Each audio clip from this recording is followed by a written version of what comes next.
Hi. Thank you so much, all of you, for coming. I recognise some faces in the audience. Hello. Thank you all for coming. My name's Rodge Glass. I'm a novelist and biographer, and I'm a senior lecturer in creative writing at the University of Strathclyde. And when I am nervous, I get performative. Which Michel just reminded me of, because it's true. And I am slightly nervous. I hadn't realised I was nervous, but this is something that is new and unusual to me too. I do a lot of hosting and get a huge amount of enjoyment out of that. But rare is the occasion that I'm hosting somebody who I've written a book about and whose work I value. I'm delighted to be here talking to Michel Faber today, and we're about to get into a discussion of faith, unfaith, and what's the third word? Was it creativity? I don't know. It might have been fiction. Who knows? We'll go wherever we want. Yeah, if only there was some way of knowing what the event was called. But there's no way of knowing, so we'll just have to plough on without it. Well, to me, the important bits are the faith and the unfaith. Ah, yes. Okay, right. Well, we'll concentrate on those. Yeah. I'm going to just briefly give a short overview of Michel's work. If I was to do it properly and give it its full respect, it would fill the entire hour, and then you would have to leave. So I'm just going to do it very, very briefly, and then sketch out how the event is going to work this evening. If you are happy to start with the reading in a moment, sure. Let's do that at the beginning. Yeah. What I think I'd like to do is to... Which means you will have to tell them what the Book of Strange New Things is about. Oh no, that's your job, isn't it? All right, okay.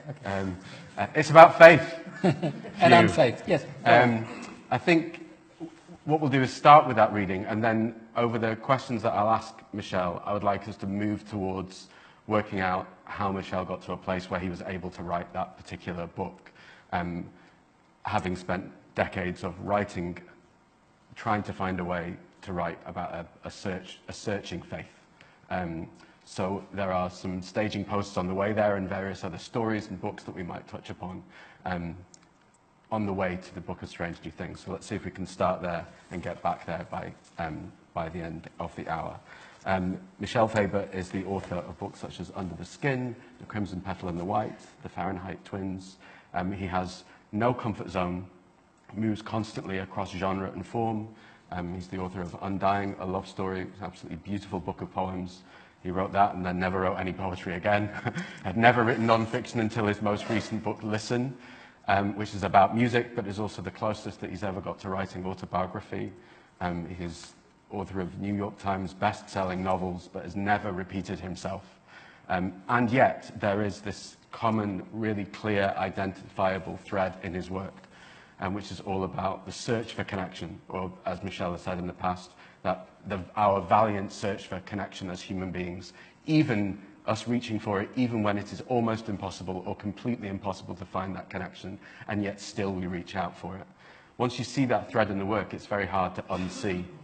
And it means that no matter whether you're reading a short story that is set at the icy zenith of the world, as is the Fahrenheit Twins, or set in Victorian England, as is the Crimson Petal and the White, or Under the Skin, there's always that strong feeling of this kind of narrow emotional territory.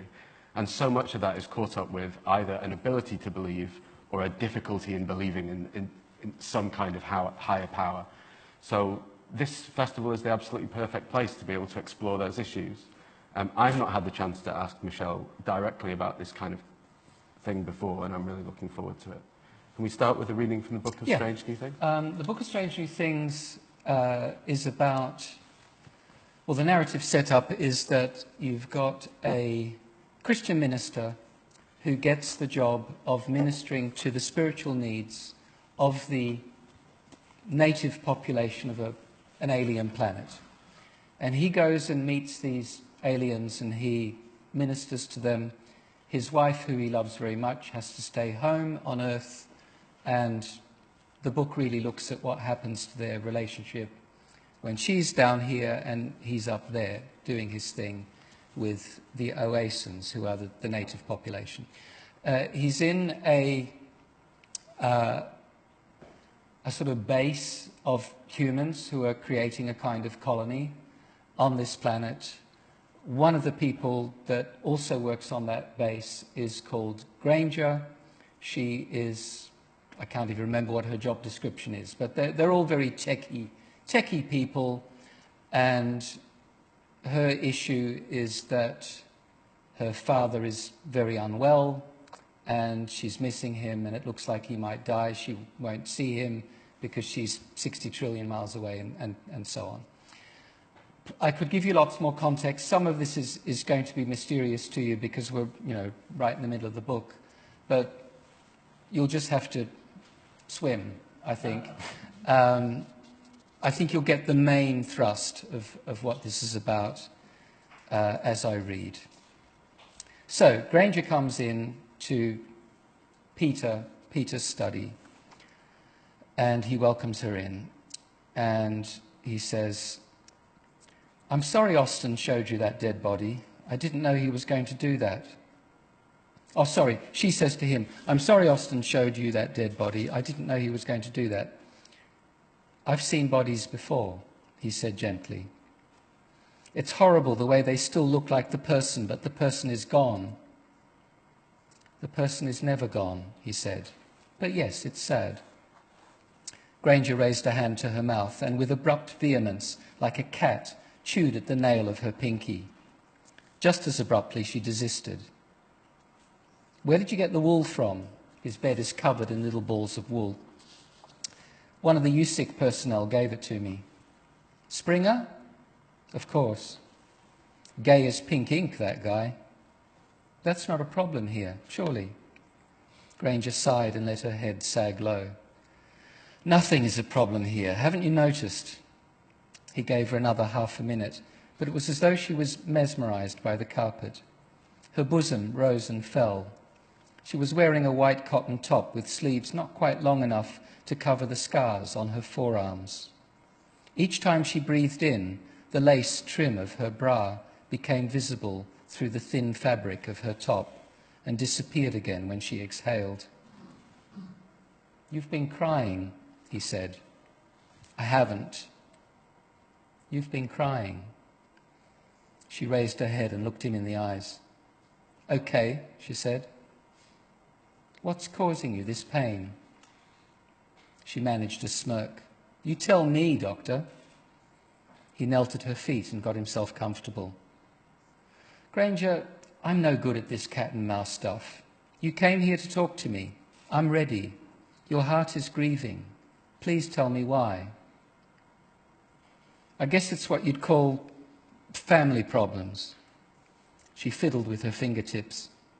He realized she'd once been a smoker and was hankering for the comfort of a cigarette, which made him realize, furthermore, how strange it was that none of the other USIC personnel exhibited these mannerisms, despite the high likelihood that some of them had been heavy smokers in their earlier lives. "People keep telling me that nobody here has any family to speak of," he said. "La légion étrangère," as Tusker puts it. "But yes, I haven't forgotten. I pray for Charlie Granger every day." Charlie Granger is her father. "How is he?" Granger snorted, and because she'd just been crying, sprayed some snot onto her lips. With a grunt of irritation, she wiped her face on her sleeve. "God doesn't tell you?" "Tell me what?" "Tell you if the people you're praying for are okay." "God isn't my employee," said Peter. "He's not obliged to send me progress reports. Also, he's well aware that I don't actually know your dad. Let's be honest, Charlie Granger is just a name to me until you tell me more." "Are you saying God needs more data before he can—" No, I mean that God doesn't need me to tell him who Charlie Granger is. God knows and understands your father, right down to the molecules in his eyelashes. The purpose of my prayer is not to bring your dad to his attention. It's to express— Peter groped for the right word, even though he'd had this same conversation, more or less, with many people in the past.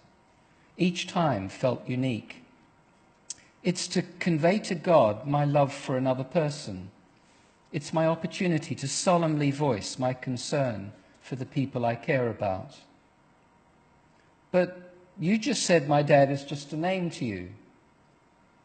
"I meant you. I care about you." Granger sat rigid, jaw clenched and eyes unblinking. Tears welled up, glimmered and fell. For a few seconds, it looked as if she might start sobbing outright. Then she pulled herself together and got annoyed. Annoyance, Peter realized, was her defense mechanism, a prickliness that protected her soft underbelly, like porcupine spines.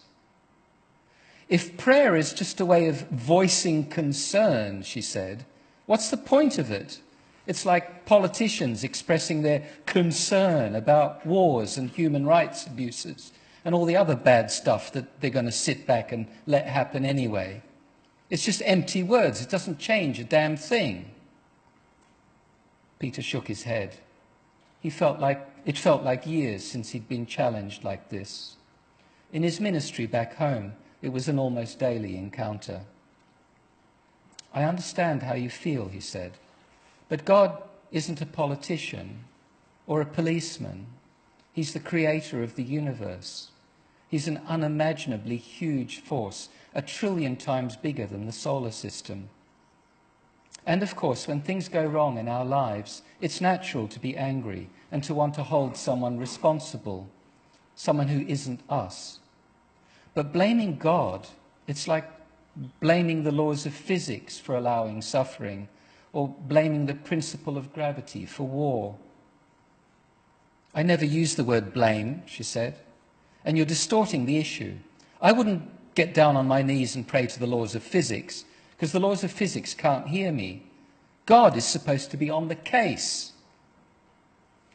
You make him sound... I just wish, she said, that this magnificent, stupendous God of yours could give a fuck. And with a strangled gasp of pain, she broke down and started weeping aloud. Peter leaned forward, still kneeling, and put his arm round her back as she convulsed. They were awkwardly matched, but she leaned forward in the chair and pressed her small head onto his shoulder. Her hair tickled his cheek, its intimate softness and alien smell momentarily intoxicating him. He missed Bea with a rush of distress. Bea is his wife. I didn't say he didn't care, he murmured. He cares about us very much, so much that he became one of us. He took human form. Can you imagine that? The creator of everything, the shaper of galaxies, got himself born as a human baby and grew up in a lower-class family in a small village in the Middle East. Still sobbing, she laughed into his pullover, possibly snotting it. You don't really believe that? Believe me, I do. She laughed again. You are such a nutcase. No more than anyone else here, surely. They kept still for a minute, not speaking. Granger had relaxed now that her anger was purged. Peter drew comfort from her warm body, more comfort than he'd expected when he reached out to her. No one, since BG and Severin had hauled him out of his crib on the flight, had made contact with his flesh other than to shake his hand in greeting. The Oasans were not touchy-feely people, not even with each other. They occasionally stroked each other on the shoulder with gloved hands, but that was about it, and they possessed no lips to kiss with. It had been a long time, too long, since he'd had this contact with a fellow creature. But his back was getting sore from the unfamiliar position. Muscles he seldom used were under strain. If he didn't break the embrace soon, he would lose his balance. The arm, which was now laid supportively around her midriff, would suddenly bear down on her with his body's weight. Tell me a bit about your dad, he said.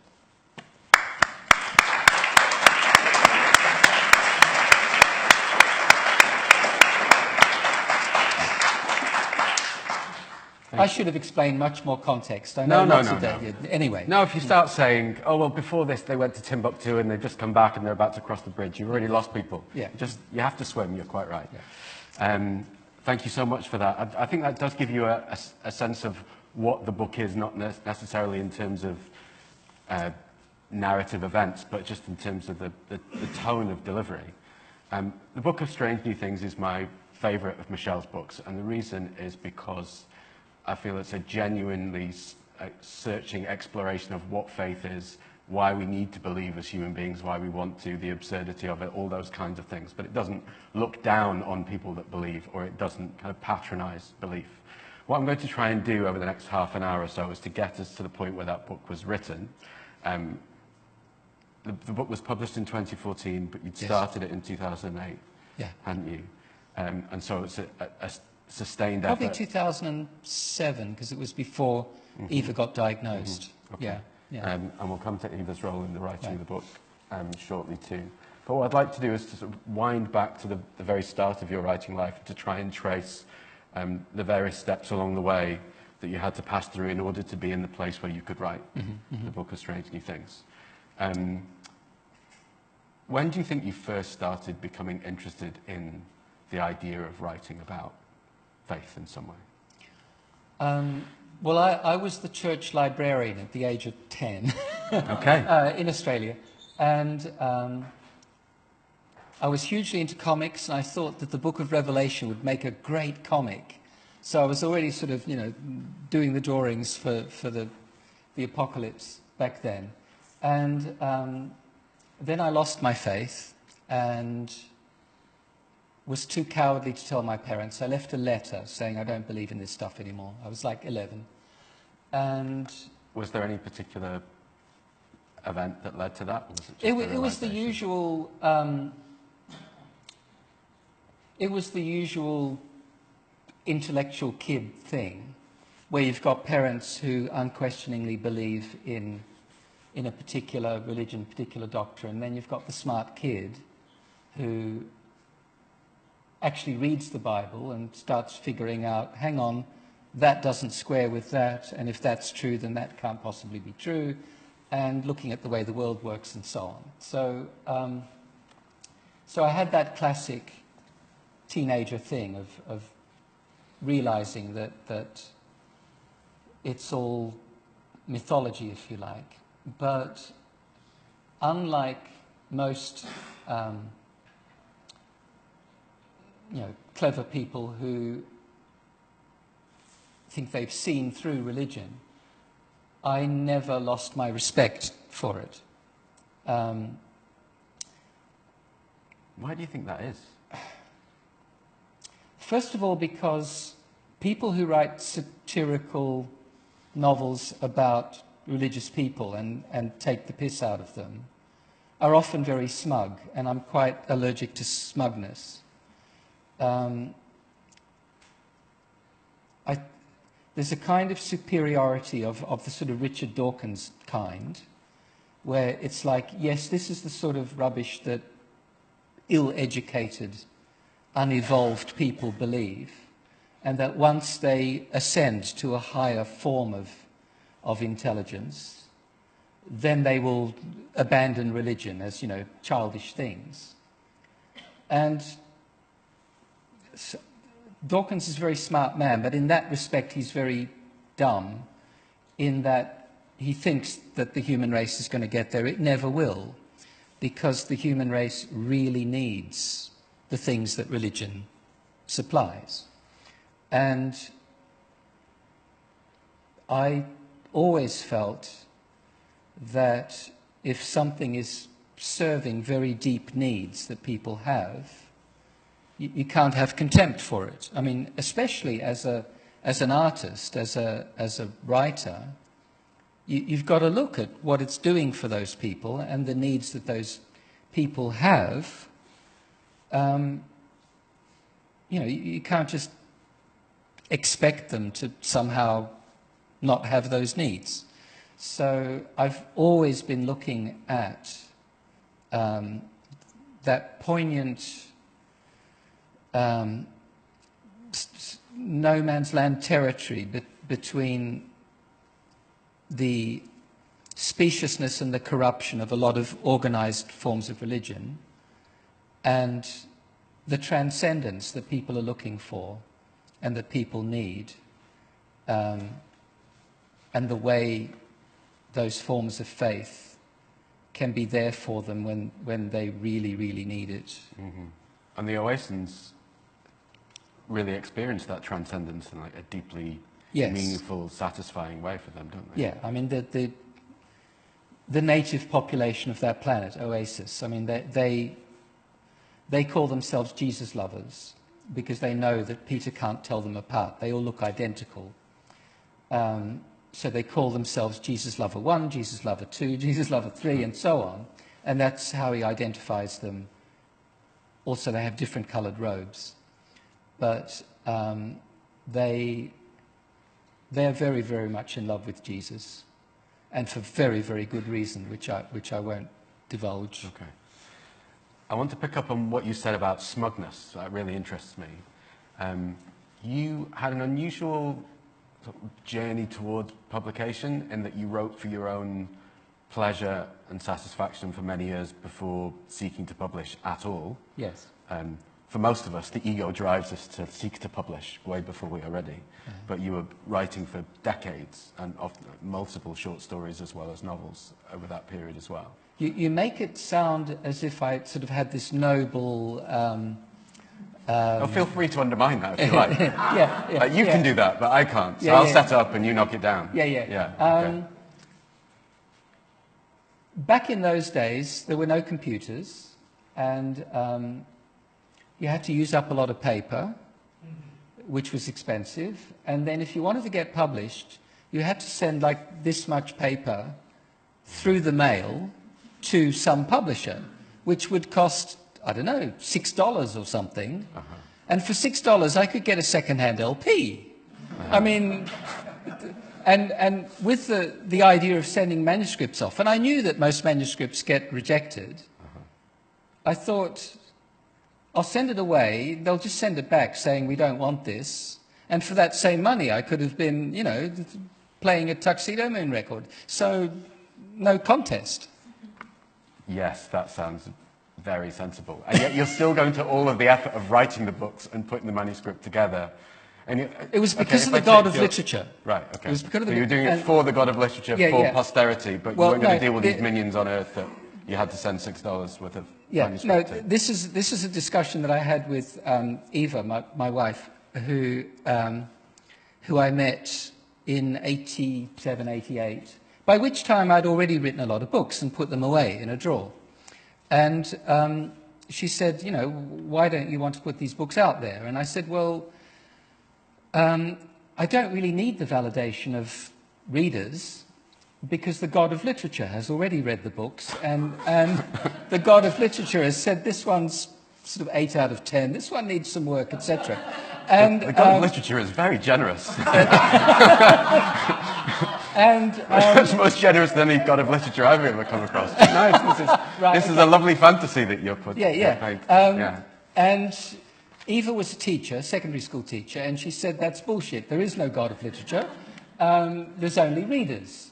Did she see it as a kind of cowardice, do you think? That it was a sort of defense mechanism, that you could still enjoy having this thing that was yours without having it judged? I don't think she saw it as cowardice in the sense that I was afraid of being judged and was finding some reason not to be judged. I think she saw it more as arrogance. Okay. That I thought I was so damn good that, you know, after I was dead, someone was going to find these manuscripts and say, lo and behold, this man was the great writer. Which is how people speak in the future. That's how they will speak. Lo and behold. And she said, you know, the time is now. Okay. So arrogance and smugness, which brings me to a full novel attempt that you made in order to do a searching exploration of faith that you then set aside. Yes. Which is an unpublished novel called A Photograph of Jesus. Yes. Which is a perfectly well-written novel, who I'm sure the gods of literature would have looked on very well at some point in the future. It's set in Australia about somebody who is identified by a kind of Christian cult who think that he is Jesus and will not leave him alone and follow him around everywhere. Now, this strikes me as a sort of deeply philosophical version of Life of Brian, set in the modern day. Pretty much. I'm interested in, I mean, I don't want to tell you what I think and then invite you to agree. I'm just interested in why you set that aside. That was obviously an exploration of faith, and yet you didn't think it was good enough. So at that stage in your life, what was it about that novel that made you set it aside? All my novels got set aside anyway. I wrote a version of The Crimson Petal back then, which I just put in a drawer. But that particular novel, because it was set in the 1980s in St Kilda in Melbourne, where I was living, it dated. It dated very quickly. It was one of those. I mean, wasn't it sort of laughing at believers as well, or at least it was playing with that idea that there was something kind of absurd or impossible or easy to laugh at? Yeah, I mean the loony religious sect in the book are really loony. So in that sense, it was extracting humour out of them. So yes, it was a much more satirical and disrespectful, if you like, take on religion than I felt comfortable with. But, you know, for all sorts of reasons, when you set a book, I mean, this is for any writers out there, it's a Faustian bargain. When you set a book that is set right now in a familiar cultural landscape, and the elements that you choose in order to establish who these characters are and where they're at are pop culture references. You know, the records they listen to, what's on the radio, references to movies and so on. The whole sort of Tony Parsons thing, those books date very quickly, because 3 years later, you know, the new readership doesn't remember what those records were or what was on TV. And suddenly the book which had seemed to be connecting no longer connects, because the connections are gone. And I learned that with that book, because it was the only book I ever wrote which depended on people knowing what Melbourne was like in, you know, 1983 or whenever it was. And I learned from that if I personally, if I want to write novels, they need to be more timeless. I need to find a context where it's still going to speak together, speak to people 10 years later, 20 years later. Yeah. So let's move to a story that is written completely out of time, which is the Fahrenheit Twins. Anyone read the Fahrenheit Twins? Does anybody know this story? A few on the front row, right. Which is as it should be for the best short stories, I think. It's a 10,000 word story. Michel's never used, you prefer not to use the term novella and things like that, don't you? People can call stories whatever they like, but they're all stories. Some are short, some are long. Yeah, so it's a medium-sized story that in some parts of the world was, don't laugh, it's the term he's used. A medium-sized story that's been published as a novella in certain places in the world, and it was included as the title story of the 2005 short story collection published by Canongate here. It's one of my absolute favourites, and it's about two twins who are on the verge of puberty, who are laughing at the idea that their bodies might become different to each other and that might then pull them apart. One of the things that's interesting about that story is that there are, in so many of your short stories in particular, you've got characters who are seeking to connect with each other and finding it difficult, whereas the Fahrenheit Twins start out understanding almost everything about each other and then resisting that pull. But it's set at what you at the top of the world, in a society Ostrov Providenia. Glad you said that, so I didn't have to. And it is, of all of your stories, when I was looking at what others have had to say about it, it's the one that is most often referred to as being like a kind of biblical parable. So we can unpack that now or refute it if we like. But can you just introduce what the story is and explain it if there isn't some... I'm trusting you to say which part of the Bible it's a parable of. The beginning. All right, okay. Right. The genesis of it for me, when I was living in the Scottish Highlands, we had cats always on the farm, and there were two cats that we were particularly fond of called Panda and Shiro, who the story is dedicated to. And Panda and Shiro died, and not simultaneously, but they were both much-loved cats, and they died. And when a cat dies, you have this challenge of what to do with a dead animal.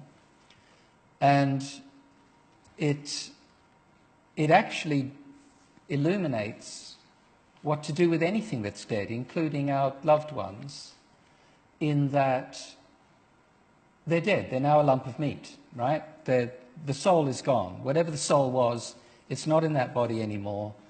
The body is just going to rot. What do you do with it? People flush goldfish down the loo. Fine. What do you do with a small animal, cat or a dog? In theory, you could just put it in a plastic bag, chuck it in the bin, because really there is nothing else to do with that lump of meat. It's no longer any good to you or itself. And yet we don't do that. I mean, there might be some people who throw their pet in the garbage. I think very few people do. So there was that challenge of what do we do with Panda and Shiro? Do we bury them, say some words? What would the words be? That kind of thing. And what I was tackling in the Fahrenheit Twins, you've got these two Inuit kids who, very weird family that they're in, father and mother, both anthropologists.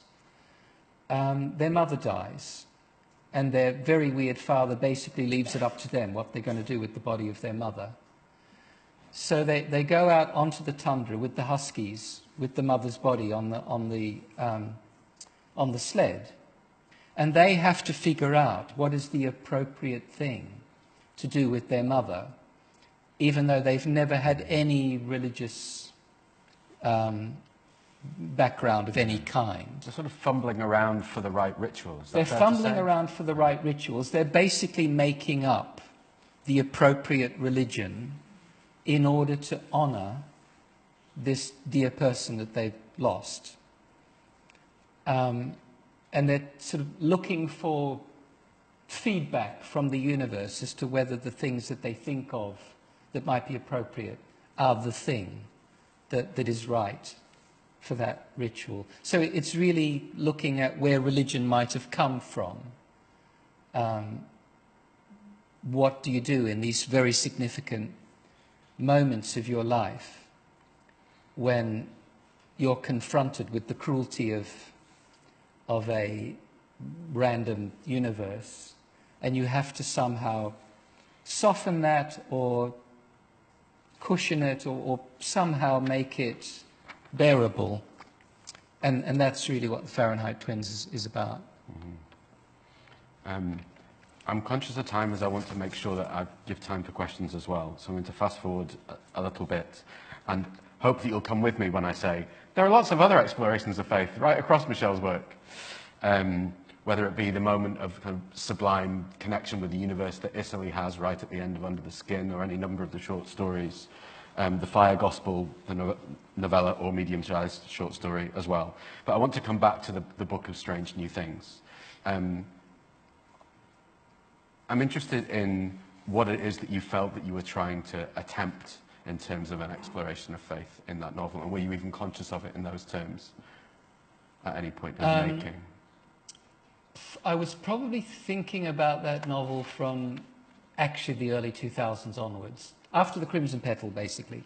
And there was that horrible period when the UK followed the USA into the Iraq War, the Afghanistan debacle and so on. And I got very, very fed up with humans, just the limitations of humans, their eternal stupidity, which again we are seeing plentiful evidence of right now with Israel, Palestine, etc.